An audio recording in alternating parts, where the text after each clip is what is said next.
The morning sun cast long shadows across the courtyard of Kensington Palace as Catherine, Princess of Wales, stood by the grand window overlooking the gardens. Her fingers traced the cool glass while she watched their children playing below.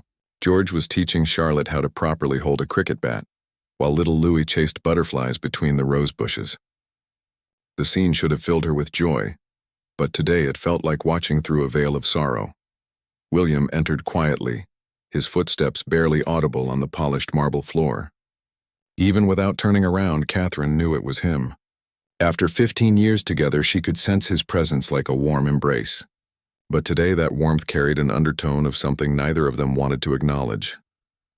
"The doctors called this morning," William said softly, his voice carrying the weight of unspoken words. Catherine's shoulders tensed slightly, but she continued watching their children. She had been expecting this call for weeks, ever since the last round of tests had come back with results that made the specialists exchange worried glances. "And?" she asked, though her heart already knew the answer. The tremor in her voice was so slight that only William would have noticed it. William moved to stand beside her, his reflection joining hers in the window. 6 months, he whispered. "Maybe 8 if we're fortunate." The words hung in the air between them like a death sentence, which in many ways it was. Catherine finally turned to face him, and William saw something in her eyes that broke his heart all over again. It wasn't fear, though he knew she must be terrified. It wasn't anger, though she had every right to rage against the unfairness of it all. Instead, he saw determination mixed with a profound sadness that seemed to reach into her very soul. "The children don't know yet," she said. And it wasn't a question. They had agreed weeks ago that they would wait for a definitive timeline before having that impossible conversation. Now that moment had arrived, and neither of them felt ready for it. William shook his head. "I thought we should tell them together. Tonight, perhaps, after dinner." His voice cracked slightly on the last word. "How do you tell your children that their mother is dying? How do you explain that sometimes life is cruel and unfair, even to the best people?" Catherine reached out and took his hand, her fingers intertwining with his in a gesture that had comforted them both through countless challenges over the years. "They're so young," she murmured. "George is barely 11, Charlotte 9, and Louis—" She couldn't finish the sentence. Louis was only 5, still at an age where he believed his parents could fix anything.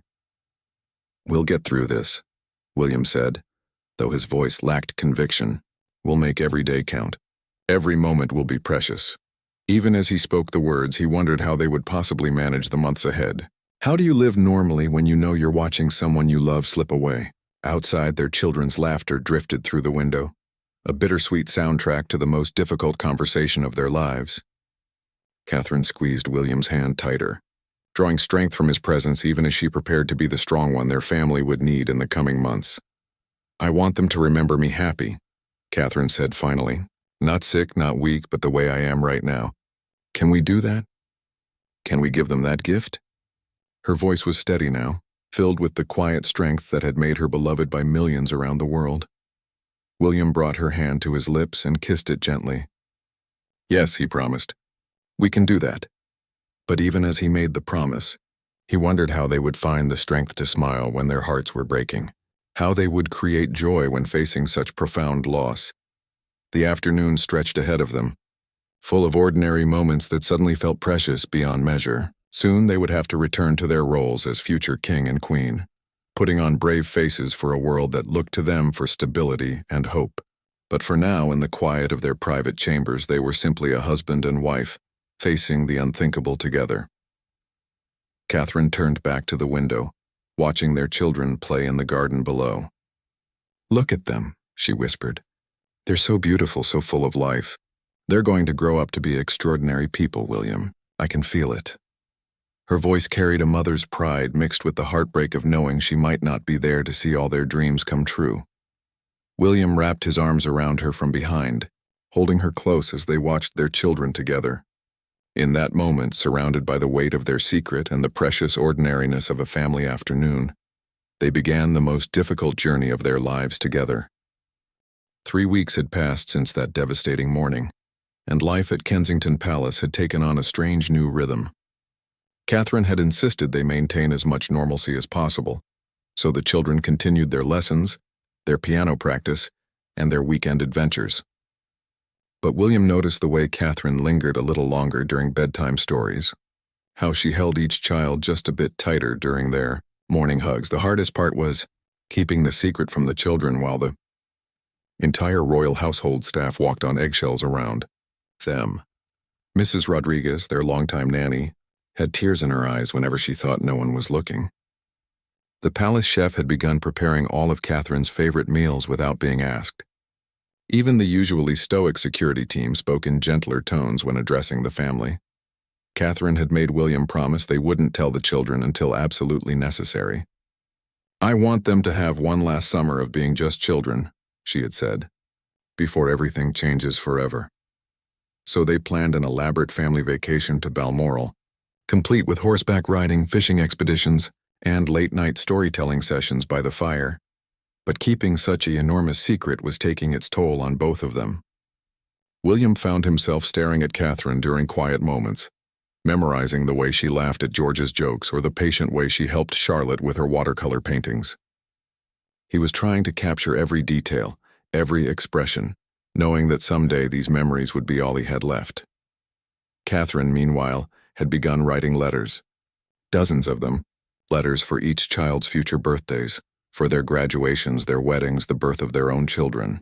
She wrote them late at night when the palace was quiet, pouring her heart onto paper in hopes that her words could somehow bridge the years she wouldn't be there to share with them. "What are you writing, Mama?" Charlotte asked one evening, finding Catherine at her desk in the private study. Catherine quickly closed the notebook and smiled. "Just some thoughts, darling. Nothing important." But Charlotte was too perceptive for such a simple answer. "You've been writing a lot lately," Charlotte observed, climbing onto Catherine's lap. "And you and Papa have been hugging us more than usual. Are you going somewhere?" The innocent question hit Catherine like a physical blow. "No, sweetheart," Catherine managed, her voice steady despite the tears threatening to fall. "Papa and I just love you very much, that's all." "Is that such a terrible thing?" She tickled Charlotte gently, earning a giggle that filled the room with momentary lightness. That night, after the children were asleep, Catherine found William in their bedroom, staring out at the London skyline. "Charlotte is starting to ask questions," she said quietly. "She's always been too smart for her own good." William turned to face her, and Catherine could see the exhaustion in his eyes. The constant emotional weight was wearing on both of them. "Maybe we should tell them soon," he suggested. "This pretending. It's becoming harder every day." Catherine nodded slowly. "After Balmoral," she agreed. "Let them have this one perfect summer and then we'll sit them down and explain everything."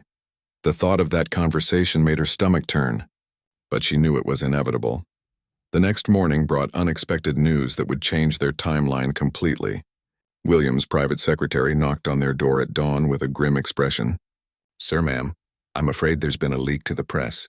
Someone at the hospital has spoken to a journalist. The story will be published tomorrow morning." Catherine felt the blood drain from her face. They had been so careful, so discreet. Only a handful of people knew the truth about her diagnosis. "How much do they know?" she asked. "Everything, ma'am. The diagnosis, the timeline, even some details about your treatment options." The secretary looked genuinely pained to be delivering such news. "The palace communications team is recommending we get ahead of the story with an official statement." William ran his hands through his hair, a gesture Catherine recognized as his way of processing overwhelming stress. "That means telling the children today," he said quietly, "before they hear it from someone else or see it on the news."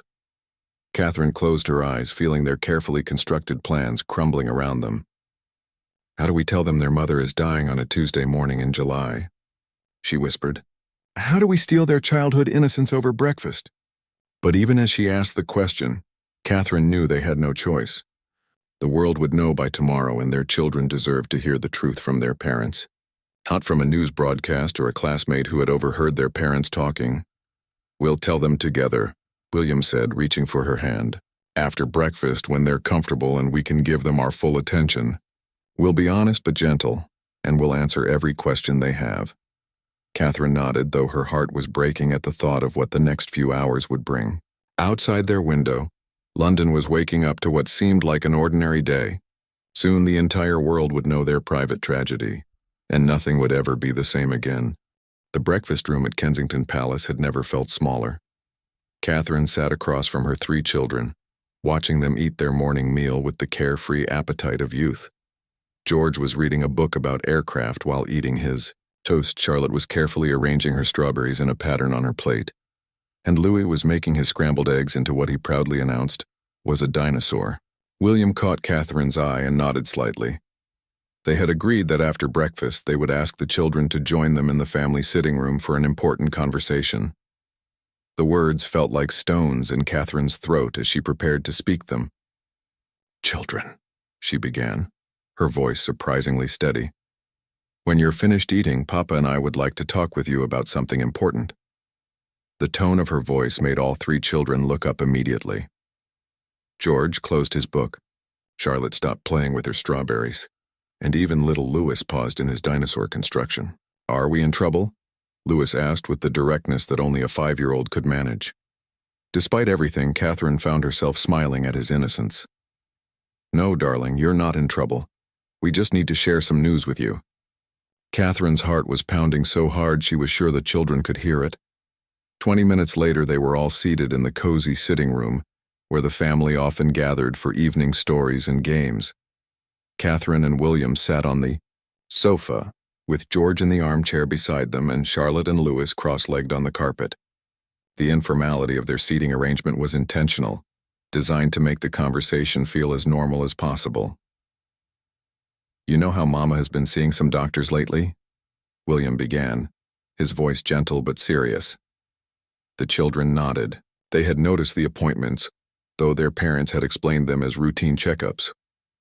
"Well, the doctors have found something in Mama's body that isn't supposed to be there," Catherine continued. "It's called cancer, and it's making Mama sick." George, being the oldest, immediately understood the gravity of the word. His face went pale and his hands gripped the arms of his chair. "Is Mama going to die?" he asked, his voice barely above a whisper. The directness of the question took both parents by surprise, even though they had prepared for it. Catherine looked into her eldest son's eyes, seeing intelligence and fear in equal measure. "Yes, sweetheart," she said softly. "The doctors think that eventually I will die from this sickness." Charlotte began to cry immediately, not fully understanding what was happening but sensing that something terrible was being discussed. Louis looked confused, his young mind unable to fully grasp the concept of death as permanent. "But why?" Charlotte sobbed. "Why does Mama have to be sick? Can't the doctors fix it?" Her tears broke Catherine's heart all over again. "Sometimes, darling, even the very best doctors can't fix everything," William explained, moving to sit on the floor beside Charlotte and pulling her into his arms. "They're going to try their very best to help Mama feel better for as long as possible, but this particular sickness is very strong." Louis crawled over to Catherine and climbed into her lap. "Will it hurt?" he asked with the matter-of-fact curiosity of a child. "Sometimes I might not feel very well," Catherine admitted, stroking his soft hair. "But I have very good medicine that will help me feel better most days. And I promise you that every single day, whether I feel good or not so good, I will love you with all my heart." George had been silent for several minutes, processing the information in his thoughtful way. Finally, he spoke. "How long do we have?" His question was so mature, so painfully adult, that both parents felt their hearts breaking for the childhood innocence that was slipping away. "The doctors think we have several months together," Catherine answered honestly. "Maybe longer if we're lucky. But we're going to make every single day special. We're going to do all the things we love doing together, and we're going to make so many wonderful memories that they'll last forever." "Will you still be our Mama even after you die?" Louis asked, his question so pure and heartbreaking that Catherine had to take a moment before answering. "I will always be your Mama," she said firmly. "Death can't change that. I will live forever, in your hearts, in your memories, and in all the love I've given you. And someday, when you're very old and have children of your own, you'll tell them about their grandmother who loved them before they were even born." Charlotte had stopped crying and was listening intently. "Can we still go to Balmoral this summer?" she asked, showing the resilience that children possess in the face of tragedy. "Of course we can," William assured her. "We're going to have the most wonderful summer together. We'll ride horses and have picnics and stay up late telling stories. And whenever any of you want to talk about this or ask questions, Papa and I will always be here to listen." The family spent the rest of the morning together in that sitting room, asking questions, sharing hugs, and beginning the difficult process of learning how to live with the knowledge of approaching loss. By afternoon, when the palace released their official statement to the press, the children were prepared for the media attention that would follow. Outside the palace gates, flowers had already begun to accumulate as word spread around the world. Inside, a family was learning that love could be both the source of the deepest pain and the greatest strength, sometimes in the very same moment. The summer at Balmoral exceeded every hope Catherine had harbored for creating perfect memories with her children. Despite the shadow of her diagnosis hanging over them, the family had managed to carve out weeks of pure joy in the Scottish Highlands. They fished in crystal-clear streams, rode horses across heather-covered moors, and spent countless evenings by the fire sharing stories and playing games.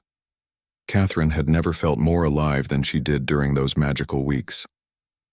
The clean mountain air, the absence of formal royal duties, and the freedom to simply be a mother and wife had rejuvenated her spirit in ways the doctors said weren't medically possible.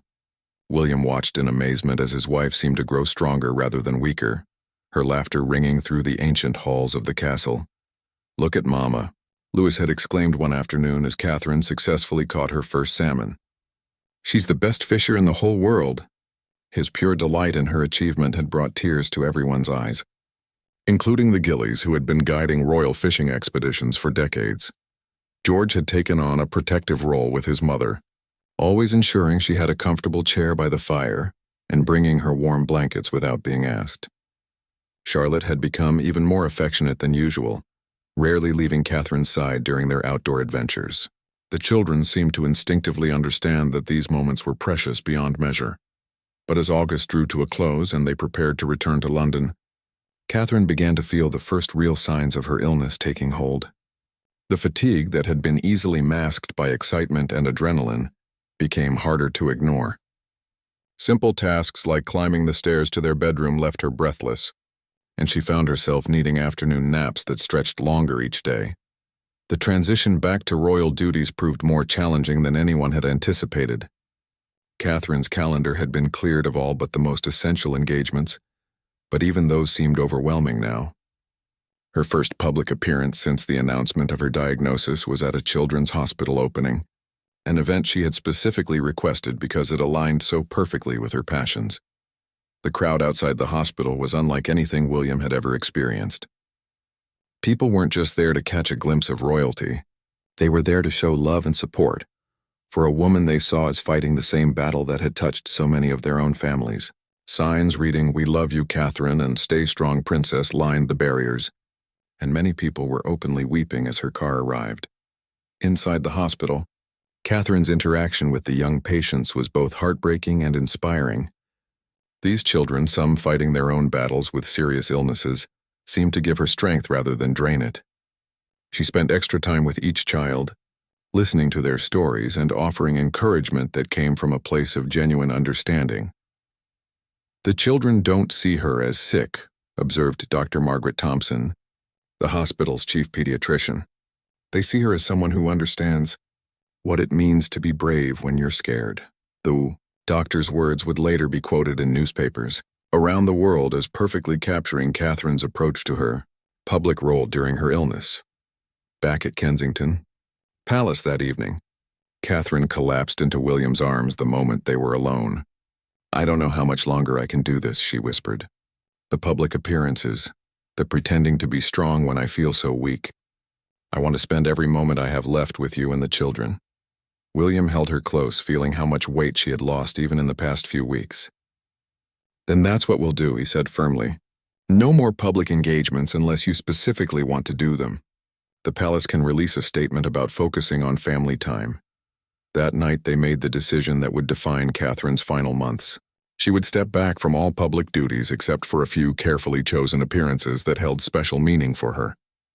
Instead, she would focus on creating a legacy for her children and spending quality time with the people she loved most. The announcement came the next morning, and the public response was immediate and overwhelming. Instead of criticism for abandoning her duties, there was an outpouring of support for her choice to prioritize family. Social media filled with messages from people sharing their own experiences with terminal illness and praising Catherine for showing that it's okay to step back and focus on what truly matters. She's teaching us all how to face the unthinkable with grace, wrote one commenter, whose own mother had died of cancer. She's showing us that love is more important than duty, and that being human is more valuable than being perfect. As autumn settled over London, Catherine began the most important work of her life, ensuring that her children would remember not just how she died, but how she had chosen to live her final months. Every day became an opportunity to create memories, share wisdom, and demonstrate the kind of love that transcends physical presence. The world watched from a respectful distance as a princess showed them that true royalty isn't about crowns and ceremonies, but about choosing love over fear, even when facing the ultimate test. Winter arrived early at Kensington Palace, and with it came the undeniable reality that Catherine's time was growing shorter. The woman who had once been able to keep up with her energetic children during long walks through Hyde Park now found herself treasuring quiet moments in the warmth of their private sitting room. But rather than diminishing her spirit, these limitations seemed to intensify the precious quality of every interaction. Catherine had spent weeks working on what she privately called her love project, a collection of memory boxes for each of her children, filled with letters, photographs, small mementos, and recordings of her voice reading their favorite bedtime stories. Each box was carefully crafted to provide comfort and connection for years to come, with items designated for specific milestones in their futures. "This is for George when he turns 18, she explained to William one afternoon, showing him a letter sealed in elegant envelope. "And this one is for his wedding day, whenever that might be." Her voice was steady, but William could see the tears she was holding back as she continued organizing the precious contents. The children had adapted to their mother's illness with the remarkable resilience that children possess. They had learned to treasure the good days when Catherine felt strong enough for board games and storytelling, and they showed remarkable maturity on the difficult days when she needed to rest. George had become particularly protective, often reading to his younger siblings when Catherine was too tired to do so herself. "Mama taught me how to do the different voices for all the characters," he told William proudly one evening after putting Charlotte and Louis to bed. "I want to make sure they still get good stories, even when she can't read to them." The 11-year-old's determination to help care for his family showed wisdom far beyond his years. Charlotte had channeled her emotions into art, creating painting after painting of their family adventures. Her bedroom walls were covered with watercolor memories of Balmoral, birthday celebrations, and quiet moments around the palace. "I want to remember everything," she explained when Catherine discovered her working on a portrait of the whole family by firelight. Louis, still too young to fully understand the permanence of death, had simply accepted that Mama needed extra hugs and extra love. He had taken to bringing her small gifts, a flower from the garden, a drawing made at nursery school, or his favorite stuffed animal to keep her company during nap times. His innocent gestures of care often moved both parents to tears. As December approached, Catherine made a request that surprised everyone. She wanted to organize one final Christmas celebration that would be perfect in every detail. "I want them to remember this Christmas forever," she told William. "I want it to be so magical that years from now, when they think of Christmas, they'll smile instead of being sad." The palace staff threw themselves into making Catherine's vision a reality. The Great Hall was decorated with the most spectacular Christmas tree in the palace's history, reaching nearly to the ornate ceiling and covered in ornaments that had been carefully chosen by Catherine herself. Each decoration told a story or represented a memory that she wanted her children to carry forward. Catherine had also arranged for each child to receive one special gift that would connect them to her always. For George, she had commissioned a watch that had belonged to her grandfather, engraved with a message about time being the most precious gift we can give to those we love. For Charlotte, she had created a jewelry box filled with pieces that had been passed down through generations of royal women, along with letters explaining the story behind each piece. For Louis, she had arranged for a rocking horse to be crafted by the same artisan who had made toys for royal children for decades, but perhaps the most important gift Catherine prepared was a series of video messages for future holidays and milestones. Working with William during her strongest moments, she recorded heartfelt messages for birthdays, graduations, and other important events she knew she would miss. These recordings would remain secret until the appropriate times, ensuring that her voice and love would continue to be part of their celebrations for years to come. On Christmas morning, the family gathered in their private chambers before joining the extended royal family for the traditional celebrations.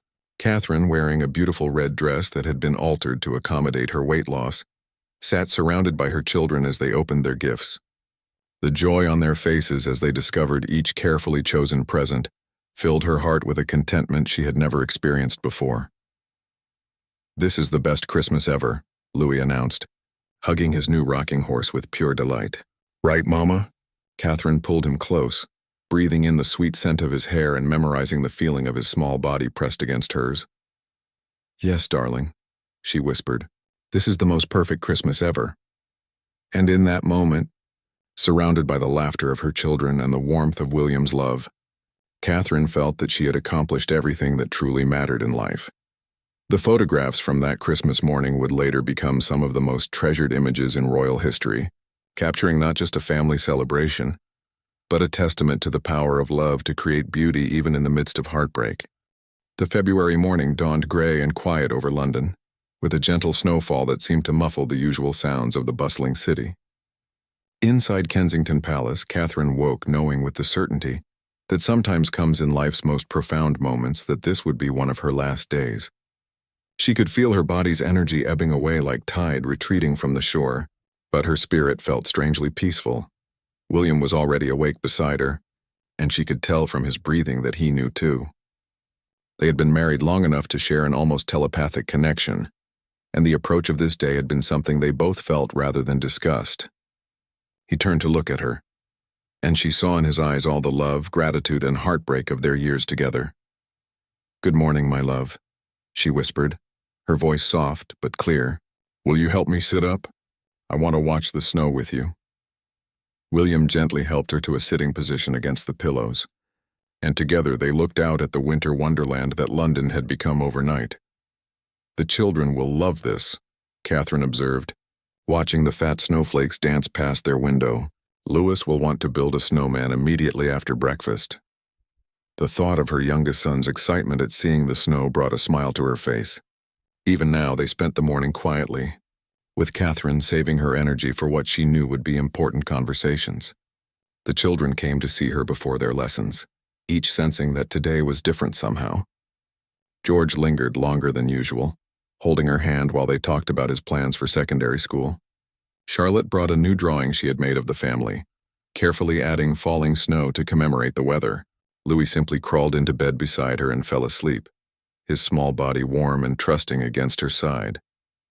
As the afternoon light began to fade, Catherine asked William to gather the children in their bedroom. She wanted them all together in the comfortable, familiar space where they had shared so many bedtime stories and quiet conversations.